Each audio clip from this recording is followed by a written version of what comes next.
There was a moment, you probably remember it, even if you've never named it. A moment when you reached out, not dramatically, not with a big speech, just reached out the way people do when they need something. And what came back wasn't enough. Maybe nothing came back at all. Maybe someone was too busy. Maybe they tried but missed the point entirely.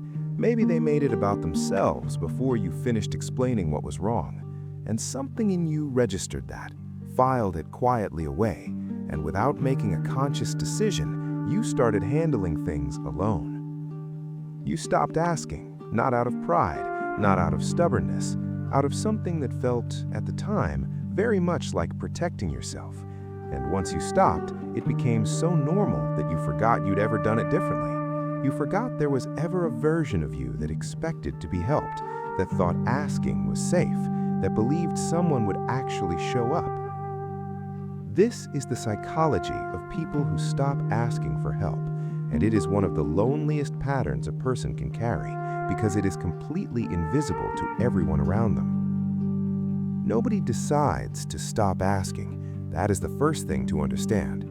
There is no moment where you sit down and make a choice. There is just a slow accumulation of evidence that your brain quietly uses to update its model of how the world works. And at some point, the model reads, when you need something, you are on your own. For some people, it starts in childhood. You grew up in a house where asking felt dangerous or pointless.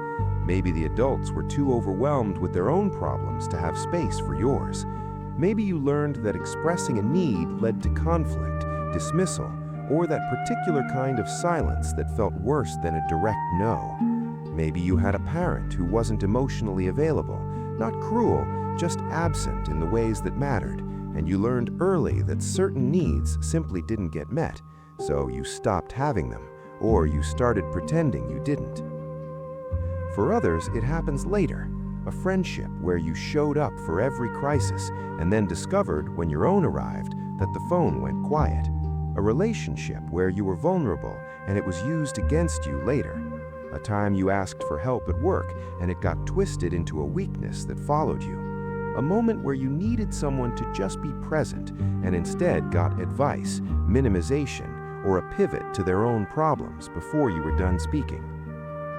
It doesn't take a catastrophe to teach a person not to ask. It just takes enough small moments where asking didn't work. Your brain learns from patterns, not from single events.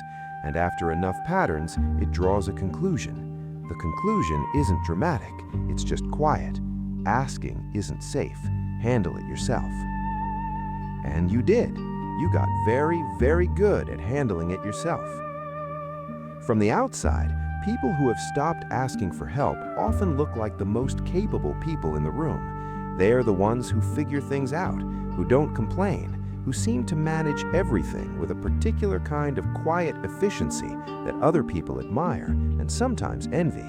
They are called strong, independent, low maintenance, and they accept those descriptions because they are easier than the truth, which is that the independence isn't a preference, it's a wound that became a skill. On the inside, it looks different. On the inside, there is a person who is often exhausted in a way they can't fully explain, who carries more than is visible, who sometimes sits with something genuinely hard, grief, fear, confusion, pain, and works through it entirely alone, not because they want to, but because asking feels like crossing a line they drew a long time ago and no longer know how to uncross. It shows up in specific ways. When someone asks how you are, you say fine before you've even processed the question, not because you are fine, but because the automatic response is faster than the honest one, and the honest one feels too risky. When something goes wrong, your first instinct is to solve it, not to tell anyone. You will research, problem solve, stay up late, carry the weight of it entirely alone before it occurs to you to say to another person, I'm struggling with this, can you help? And when you do ask, on the rare occasion the need is too big to manage alone, there is a particular kind of shame that comes with it, a feeling that you have failed at something, that asking means you weren't enough on your own, that the person you're asking is now seeing a version of you that you'd rather they didn't. You ask and immediately feel like you owe them something for it. You minimize what you need before you've even finished asking for it. You say things like, "I don't want to bother you," or "This is probably nothing," or "You're probably busy," trying to make the ask smaller, safer, less of an imposition, as if your need itself is an inconvenience you need to apologize for. That apologizing for your own need, that is the pattern speaking. That is the voice of every moment where asking didn't work, condensed into a reflex that fires every time you get close to being honest about what you actually require. Here's what stopping asking actually costs you, and this is the part people rarely see, because the cost is invisible. It doesn't show up as a breakdown. It doesn't show up as an obvious crisis. It shows up as a slow, steady distance between you and the people in your life. Because here is what relationships require to go deep. They require mutual vulnerability. They require both people to sometimes be the one who needs something. They require the full exchange, not just you showing up for others, but others having the experience of showing up for you. And when you stop asking, you cut that off. You become the person who gives but never receives, the person who is always fine, the person nobody ever gets to support. And over time, without anyone meaning it to happen, you become someone people feel comfortable with, but not genuinely close to, because closeness requires knowing someone's needs, and you stopped showing anyone yours. There is research in psychology that shows people actually feel more connected to others after helping them than before. The act of being allowed to help someone creates attachment. It signals trust. It says, "I chose you to show this to." When you never let anyone help you, you are unknowingly denying the people around you that experience. You are keeping them at the exact distance that feels safe to you, but that slowly, invisibly hollows out the depth of every relationship you have. And then there is the cost to yourself. When you stop asking, you also stop expecting. And when you stop expecting, you start to lose the ability to imagine that things could be different. That you could be in relationships where you didn't have to manage alone. That there are people in the world who would genuinely, reliably show up. That asking is not always dangerous. The pattern becomes its own evidence. You don't ask, so no one helps, so you conclude that no one would, so you don't ask. The belief feeds the behavior, and the behavior confirms the belief. And after enough years of this cycle, it becomes very difficult to see outside it. You built a self-sufficient life as a response to not being supported, and now you are in that life, doing it alone and calling it strength, when some of it is strength, but some of it is just the wound keeping its shape. Underneath the self-sufficiency, underneath the "I'm fine" and the "handling it alone," there is almost always one of two things, sometimes both. The first is a deep, unspoken fear of being a burden, of being too much, of asking for something and watching the other person's face change just slightly, just enough, in a way that tells you that your need has made you inconvenient. This fear is usually very old. It learned itself in rooms where your needs genuinely were inconvenient to the adults around you, where asking cost you something, attention, approval, peace in the house. And it followed you out of those rooms and into every adult relationship you've had since. You are not afraid of this specific person in front of you. You are afraid of what asking has always meant, of what it has always risked. The second is a deep mistrust of the follow-through. You have asked before and it didn't come. You have been promised help that didn't materialize. You have watched people say the right things and then disappear when it mattered. And you learned something from that, not as a cynical conclusion, but as a survival calculation. It is better not to need than to need and be disappointed. It is better to rely on yourself completely than to build a plan that includes another person and have that person fall through. The disappointment of unmet need, it turns out, hurts more than the difficulty of handling it alone. So you chose the difficulty every time. Neither of these is irrational, Both of them made complete sense in the context where they were learned. The problem is not that you drew the wrong conclusion from your experience.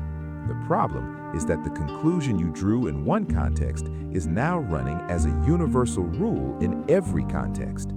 The people who weren't safe to ask became all people. The times asking didn't work became all times. And somewhere inside the logic that protected you once is now keeping you from something you actually need. Think about the last time something was genuinely hard, not a small inconvenience, something that took real energy to carry. And think about who you told. Did you tell anyone? Did you let anyone see the full weight of it? Or did you manage it, work through it, present the resolved version to people after the fact if you mentioned it at all? And if someone had offered to help, really offered, not just politely, what would you have felt? Relief? Or something closer to discomfort? That particular awkwardness of being seen needing something, of having to receive rather than give, of occupying the role of the person who requires rather than the person who provides. Because here is what people who stop asking for help often discover when they look honestly at themselves. It is not just that they don't ask, it is that they are not comfortable being helped even when help is offered. There is something that feels wrong about it, off balance, like a debt that needs to be repaid immediately or the whole arrangement becomes unsafe. You can't just receive, you have to immediately give something back. You have to minimize what you received. You have to make it clear that you were fine before and will be fine again, and this was just a temporary lapse that you are already recovering from. That inability to receive, that is the core of this pattern. Not the not asking, the not receiving. Because even when asking is possible, even when someone is genuinely there, the internal script says that needing something from another person makes you smaller, less, a burden. And that script is wrong, but it is old and it is loud. And until you hear it clearly for what it is, a rule you learned in a specific place from specific people who were not equipped to meet your needs, it will keep running your life from the inside without you ever choosing it. Asking for help is not weakness. You've heard that before, and it probably hasn't fully landed yet, because saying it doesn't undo the years of evidence your nervous system has collected to the contrary. So let me say it differently. Asking for help is data. It is you giving another person the information they need to actually know you. It is you treating a relationship as a two-way thing instead of a performance where you are always the capable one. It is you taking a risk that this specific person in this specific relationship is actually safer than the rule says everyone is. Most people who stopped asking for help are not surrounded by people who would fail them. They stopped asking before they found out. They applied the old rule to new people and protected themselves from a disappointment that might never have come. And some of those people, the ones sitting closest to them right now, would have shown up, would have been there, would have been exactly what was needed. But they never got the chance because you never asked. You don't have to ask for everything. You don't have to become someone who processes everything out loud or who leans on others for every difficulty. That is not the point. The point is to find one person, just one, who has shown you enough consistency that the risk feels worth taking, and to ask them something real, not something small and safe, something actual, something that cost you a little to say out loud, and see what happens. Because the version of you that stopped asking made a decision based on what the world looked like then, and the world has people in it now that version never got to meet. It is worth finding out whether the rule still applies. It is worth finding out whether some of them would show up. You have been handling it alone for a long time. That took something out of you that you may not even have a name for yet. You are allowed to put some of it down. Next episode, there's a person who never stops asking, who never stops giving either, who shows up for everyone, remembers everything, makes themselves so useful that being without them feels impossible. And underneath all that giving is a question they have never let themselves answer out loud. What happens to me if I stop being needed? That one is next.